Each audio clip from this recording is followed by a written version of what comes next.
as the food was placed in front of them and they prepared to take only what they believed was allowed. One of the guards looked at them and said something none of them expected to hear, and as the words reached them clearly, several of them stopped moving at once, not because they misunderstood, but because what they had heard did not match anything they had experienced before. Then the guard repeated it. The prisoners stepped forward toward the serving area in a slow and controlled line, each of them holding his position as he approached the table where the food had already been prepared, their movement steady as they followed the expected pattern without deviation. One man near the front extended his hand toward the tray in front of him, stopping just short of taking anything as he waited for a signal that would confirm how much he was allowed to take. Another prisoner moved into position beside him, placing his hand near the edge of the table without reaching further, holding it there as he looked toward the guard. A third man stepped forward and positioned himself directly in front of the food, lowering his hand slightly, as if preparing to take a portion, then stopping before completing the movement. One prisoner shifted his stance while standing at the table, adjusting his position slightly to align himself more directly with the tray in front of him, then remaining still. Another man moved his hand a few inches forward, hovering just above the food without making contact, then pulling it back slightly as he waited. A third prisoner turned his head toward the others in line, observing their hesitation before returning his gaze to the table. One man lowered his hand to the table, placing his fingers lightly against its surface without reaching further, then holding that position. Another prisoner stepped half a step forward, reducing the distance between himself and the food, then stopping as he waited for instruction. A third man adjusted his grip on the tray he was holding, shifting it slightly as he positioned himself to receive food, then remained still. One prisoner lifted his hand again, moving it closer to the food than before, then stopping once more before taking anything. Another man leaned slightly forward, lowering his head as he looked more closely at what was in front of him, then straightened again without moving further. A third prisoner placed his hand down beside the tray, keeping it there as he watched the guard without speaking. One man shifted his weight from one foot to the other while standing in place, then held his position as the line behind him slowed. Another prisoner stepped slightly to the side to gain a clearer view, then stopped and returned to his position. The movement at the table slowed into a pattern of incomplete actions, where each step toward taking the food stopped just before it was finished.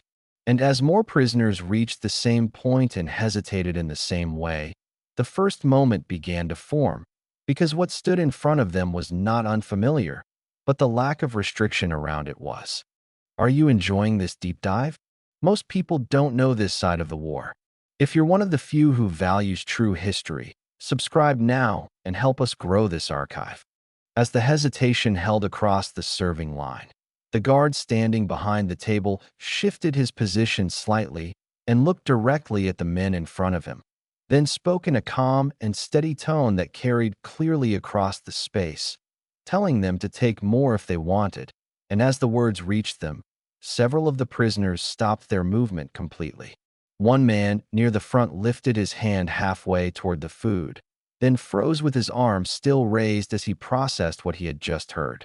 Another prisoner turned his head toward the guard, holding his gaze longer than before, then lowered his hand without taking anything. A third man stepped forward into position, then stopped immediately as he heard the same words, keeping both hands at his sides. One prisoner who had been leaning slightly forward straightened his posture, pulling back from the table as he looked around. Another man shifted his weight backward instead of forward, increasing the distance between himself and the food before stopping. A third prisoner turned his head toward the others in line, watching their reactions instead of the table. One man placed his hand on the edge of the table again, then removed it as he remained still. Another prisoner stepped half a step back, breaking the forward motion of the line, then stopped in place. A third man moved his hand toward the food again, then stopped mid-motion as if expecting to be corrected. One prisoner looked toward the guard again, holding his gaze for a moment before looking down at the table. Another man shifted his position slightly to the side, then stopped without taking anything. A third prisoner lifted his hand again, moving it closer than before, then froze just before touching the food. One man adjusted his stance, placing both feet firmly on the ground, then remained still. Another prisoner stepped forward again, closing the gap, then stopped once he reached the table. The words did not produce movement, but instead interrupted it, replacing the expected reaction with stillness across the line. And as the silence returned without anyone acting on what had been said, the second moment began to form, because what they had heard did not fit into the pattern they understood. As the silence held across the line and no one acted on what had been said, one of the prisoners near the front shifted his position slightly and moved his hand forward again, not with the same hesitation as before, but with a slower and more deliberate motion that drew the attention of those around him. One man beside him turned his head toward that movement, holding his gaze on the hand as it approached the food without stopping this time. Another prisoner further back adjusted his stance and leaned slightly forward, watching closely as the distance between the hand and the food disappeared. The man at the front lowered his hand onto the tray and made contact, holding it there for a brief moment before taking a small portion. One prisoner behind him stepped half a step forward, reducing the distance between them as he continued to watch. Another man turned his head toward the guard again, checking for a reaction before returning his gaze to the table. The prisoner who had taken the portion lifted it slowly, raising his hand away from the tray without being stopped. One man beside him shifted his weight forward, preparing to move but not completing the action yet. Another prisoner leaned slightly closer, focusing on the movement of the hand as it moved toward the man's mouth. The man at the front paused briefly with the food raised, then completed the motion and took the first bite. One prisoner behind him straightened his posture immediately after seeing the bite taken without interruption. Another man stepped forward into position, closing the gap further as he watched for any reaction from the guard. The prisoner at the front lowered his hand after the bite, remaining still as nothing happened around him. One man beside him moved his hand forward again, this time reducing the hesitation as he approached the tray. Another prisoner shifted his position forward again, aligning himself directly with the table as the space began to move once more. The single completed action broke the pattern of hesitation, replacing it with a moment that spread outward from the front of the line. And as the absence of consequence remained unchanged after the first bite, the third moment took place, because what had been unthinkable seconds before had now been proven possible. As the first bite was taken without interruption and no reaction followed from the guard, the movement across the line began to change in a visible way, not all at once, but through a series of actions that spread from one man to another.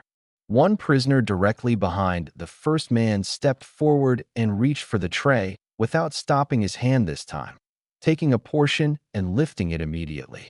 Another man beside him shifted his position closer to the table and extended his hand forward, making contact with the food without pulling back. A third prisoner further down the line leaned forward and took a portion quickly, then paused only after the action was completed. One man near the center stepped into position and took food in a single motion, then held it in his hand without looking toward the guard.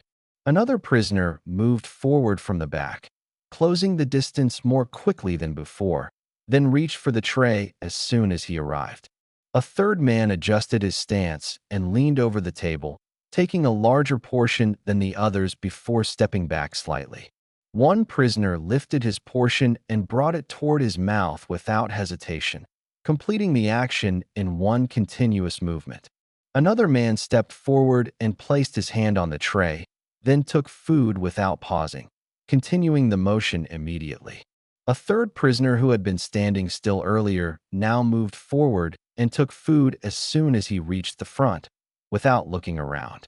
One man near the edge of the line stepped closer and reached across slightly to take from a different part of the tray, then stepped back again.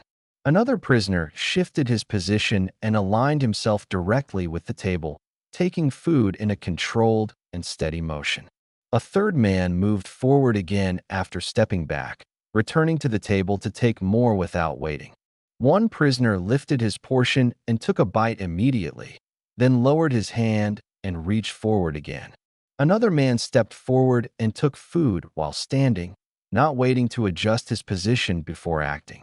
The line that had been defined by hesitation now moved continuously, with each prisoner completing the action instead of stopping before it. And as the movement spread across the entire line without interruption and without consequence, the fourth moment took place, because what had started with one man had now become the behavior of all of them. As the movement across the line became continuous and the hesitation disappeared, the prisoners began to change not only how they took the food, but how they approached the moment itself, extending their actions further than before and no longer limiting themselves to a single portion. One man near the front stepped forward again after taking his first portion, reaching back toward the tray and taking more without looking for permission. Another prisoner beside him adjusted his position and leaned forward, selecting a different portion than before, then lifting it without slowing his movement. A third man moved closer to the table and took a larger amount in a single motion, then stepped back slightly while holding it. One prisoner who had already stepped away returned to the table, moving forward again and taking more before stopping.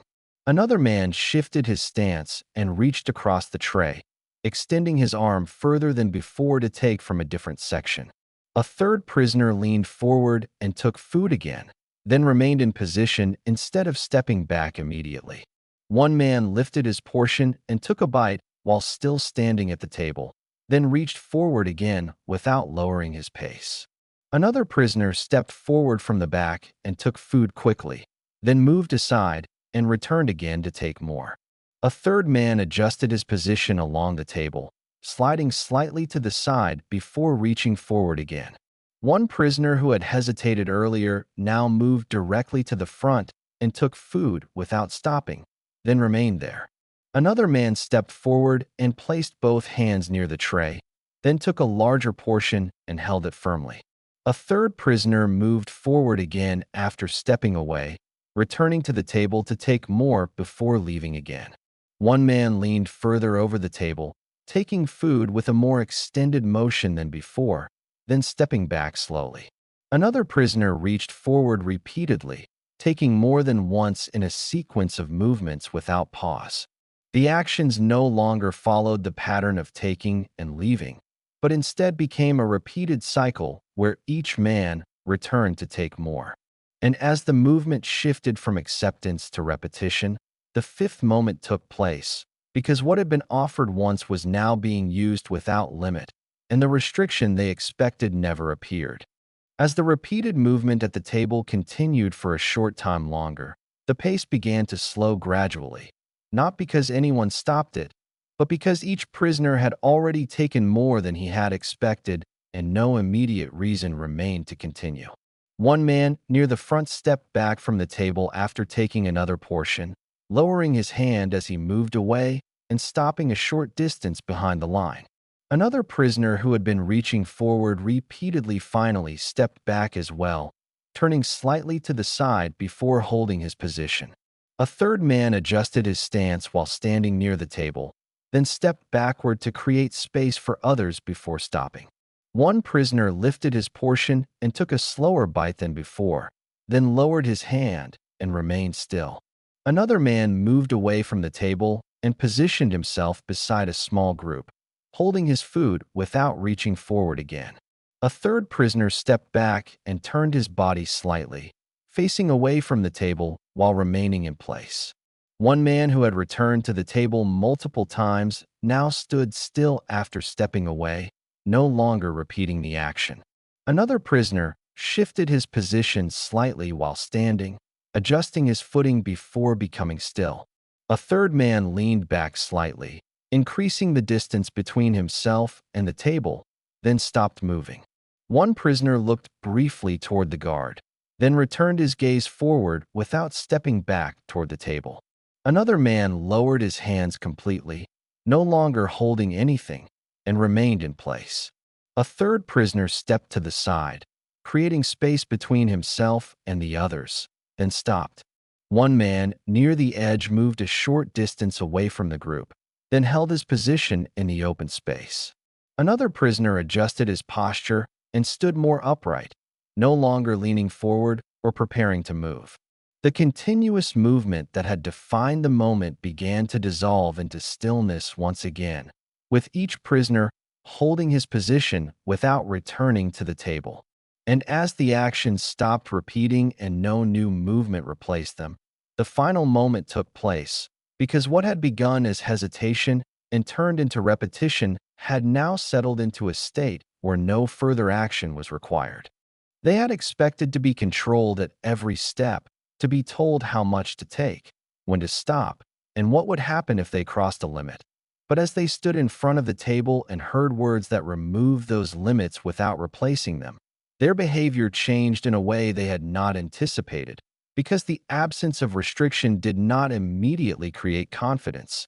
It created hesitation that shaped their first actions. As the first movement broke that hesitation and spread through the line, it turned into repetition, not because they were encouraged to continue, but because nothing stopped them from doing so, allowing each man to act without waiting for permission or fearing consequence. And as the moment came to an end without any correction, interruption, or enforcement, the realization remained clear through their actions alone, because what they had heard at the beginning had never been taken back, and that alone had been enough to change how they moved, acted, and understood the space in front of them. Thank you for spending this time here. If these quiet, true World War II stories matter to you, subscribing helps this channel continue.